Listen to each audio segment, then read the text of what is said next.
이번 편은 지옥에서 탈출, 반도체 일본 시장 공략의 끝까지 간 내용에 대해서 말씀드리고자 합니다.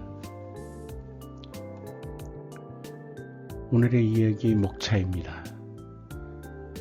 첫 번째로는 D램 전성시대의 끝, 두 번째로는 히타치와의 비즈니스, 세 번째로는 빅딜. 첫 번째, D램 전성시대의 끝입니다. 1996년에 어떤 일이 일어났는지에 대해서 먼저 말씀드릴게요. 보통 시장이 좋아서 고객들이 많이 원하면 회사들은 너도나도 생산합니다. 시장의 수요가 100, 공급이 95 정도까지가 되면 수요보다 공급이 못 따라가기 때문에 가격은 높게 유지하게 됩니다. 너무나도 많은 이익이 만들어지는 D램이 만들면 만들수록 회사가 이익이 나니까 회사가 많이 더 팔기 위해서 애쓰면 애쓸수록 재고가 많이 늘어나게 됩니다. 그렇게 해서 생산에 비해서 수요가 1.03 정도로 공급이 많아지게 될 경우에 시장은 가격이 하락하기 시작합니다. 공급 과잉이 발생하게 되고요. 이로 인해서 갑작스러운 가격 하락이 일어났습니다. 맨 처음엔 찻잔의 폭풍인 줄 알았습니다. 5,000엔이었던 16메가 D램이 갑자기 반값으로 떨어지기 시작했습니다. 16메가 뿐만 아니라 4메가, 1메가 가격들이 줄줄이 떨어지죠. 그러니까 고객들 입장에서는 지금 사지 않고 좀 기다리면 되겠다, 더 떨어질 거다 하니까 더 안 삽니다. 그래서 판매 부진과 난항을 겪게 됩니다.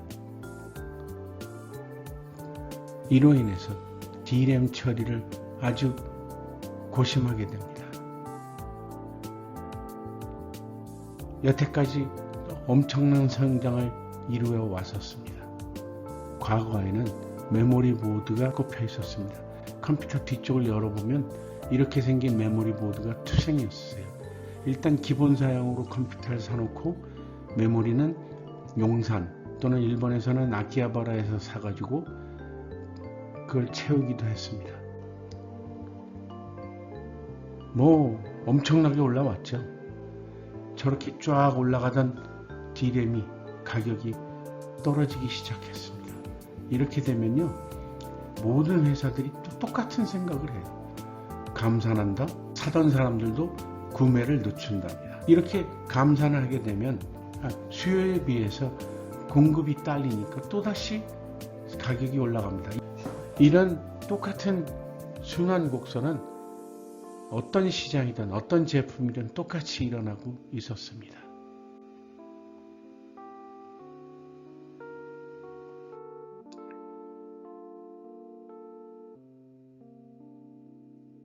LG 세미콘 쪽에 D램의 원천은 히타치입니다.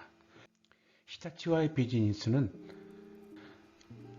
한일 관련 비즈니스를 했을 때 참 잘된 비즈니스의 표본이라고 할 정도로 참 훌륭한 비즈니스였습니다. 신중한 성격이 두 개의 그룹이 상당히 성격이 비슷했어요. 히타치와 LG가 상호 윈윈 전략으로 했었습니다. 히타치는 부족한 생산 캐파를 LG 쪽에 있는 데서 만들어내고, LG는 부족한 설계력을 히타치의 기술로 얻어내는 LG 반도체의 설계 우수 인력들이 히타치에 파견돼서 D램 관련된 기술들도 배우기 시작했습니다.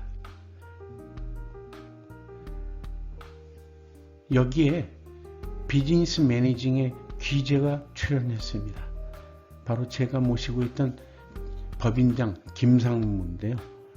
이분은 일본 관련된 비즈니스를 참 오래 했었고 프로토콜이라고들 얘기하는데 높은 분들을 하도 많이 모셔봐서 높은 사람의 마음에 어떻게 드는지를 잘 알고 있었습니다. 어려운 상황도 어떻게든 끌어당겨서 우리한테 유리하게 끌어당기는 LG와 히타치를 이어주는 김상무께서 이 비즈니스를 만들어내는 1등 공신이기도 했습니다. 이를 위해서 LG반도체 청주공장이 건설됐습니다. 거기에 히타치에서 사람 하나를 파견했어요. 그 사람 이름이 모토키 나오타케상입니다. 이 사람은 히타치에서 관련된 생산 설비와 LG 반도체 청주 공장에 새롭게 되는 설비가 서로가 연동이 될 수 있게끔 하는 그런 눈썰미가 대단했습니다. 딱 보기만 해도 이게 어디서 문제가 됐는지, 뭐 때문에 문제가 됐는지 라고 하는 것 트러블 슈팅을 참 잘했어요. 그래서 일본에 있는 히타치 사람들 설계나 생산 상품 기획 쪽인데 연락해서 어떤 게 문제가 됐고 그걸 어떻게 풀어내는지를 잘 가르쳐주는 참 훌륭한 선생님이었습니다. 청주 공장에 있는 엔지니어들하고도 참 잘 어울렸던 귀중한 사람이었습니다. 비즈니스에 친한 것과 가격은 서로 별개입니다. 그 가격에 하락률이 있어요. 히타치도 우리의 제품을 가져가서 자기네들 이익도 남기고 관련된 코스트들도 하기 때문에 그 정도 가격을 했었습니다. 그런데 잘 나가던 LG세미콘 쪽에 위기 상황이 발생됐습니다. 그때는 DJ 정부였었습니다. 빅딜. 아와 빅딜 사이에는 괄호 열고 망할 놈에 괄호 닫고 빅딜입니다. 이 사건으로 인해서 LG 쪽인데 반도체에 크나큰 위기가 일어났습니다. 남한에서 북한에도 엄청 퍼졌습니다. 그 중요한 역할을 했던 사람이 쪽이 현대그룹이었습니다. 거기에 관련돼서 현대 대북 사업에 다 자금 조달에 지원을 해줄 필요가 있었죠. 그래서 LG그룹 회장과 그때 대통령 김대중 대통령과 독대를 했었습니다. 이미 정해진 시나리오였습니다. 뭐였냐? LG가 갖고 있는 D램을 현대로 넘기라는 얘기였습니다. 반도체를 제일 많이 쓰는 데가 어딜까요? 전자회사입니다. 저 같은 경우는 그때는 정말 망할 놈의 빅딜이었습니다. 이 빅딜 때문에 참 힘든 결단을 내렸죠.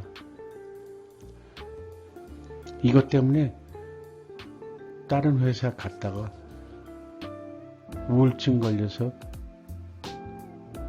자살한 사람이 제 동료 중에 한 사람이 있었습니다.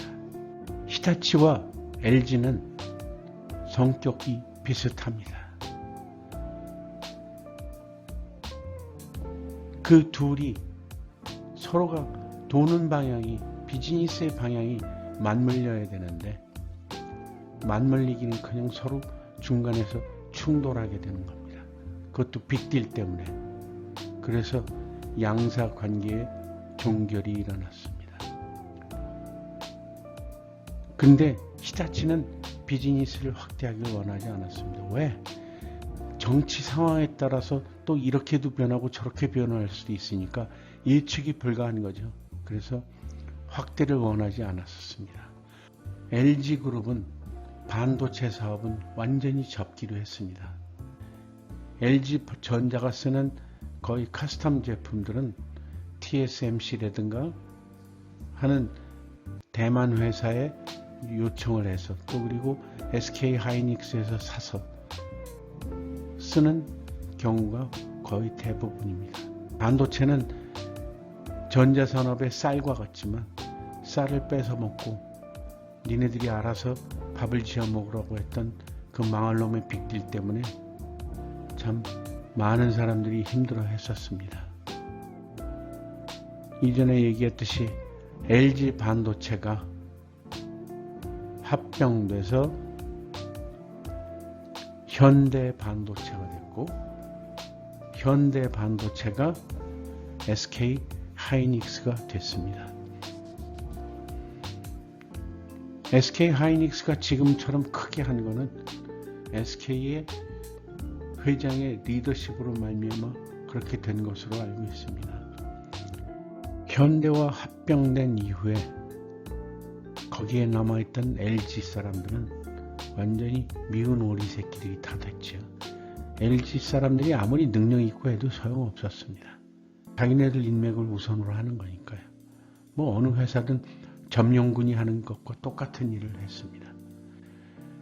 저희들 같이 간 사람 중에는 현대 쪽에 있는데 그 중심축에 어떻게든 맞춰보려고 애썼던 사람이 없던 건 아닙니다. 근데 저는 이미 운명이 어떻게 될 줄 알았기 때문에 아예 그 사람들한테 비비는 일을 아예 하지 않았습니다. 이 얘기를 끝으로 일단 일본 시장 공략 이야기를 마무리하도록 하겠습니다. 일단 이런 고생을 거쳐가면서 일본 관련된 비즈니스에 문을 열었고 상호 큰 비즈니스까지 크게 만든 거에 그냥 잘했다 생각하고 스스로를 위로하고 있습니다. 한국 반도체의 일본 시장 개척기를 마무리하도록 하겠습니다. 이로써 캐니아TV 16번째 동영상을 마무리하도록 하겠습니다. 끝까지 시청해 주셔서 감사드립니다. 하고 싶은 말은 아직도 너무 많습니다만 그거를 밝혀봐야 뭐 큰 도움도 안 되고 상황을 다시 돌릴 수 있는 것들도 아니기 때문에 그냥 이 정도에서 마무리하는 걸로 서로 양해를 해 주셨으면 합니다. 끝까지 시청해 주신 여러분께 감사드립니다. 다음번엔 또 다른 에피소드와 또 다른 이야기들로 여러분을 또 찾아오도록 하겠습니다. 그때 또 방문해 주실 거죠? 감사합니다.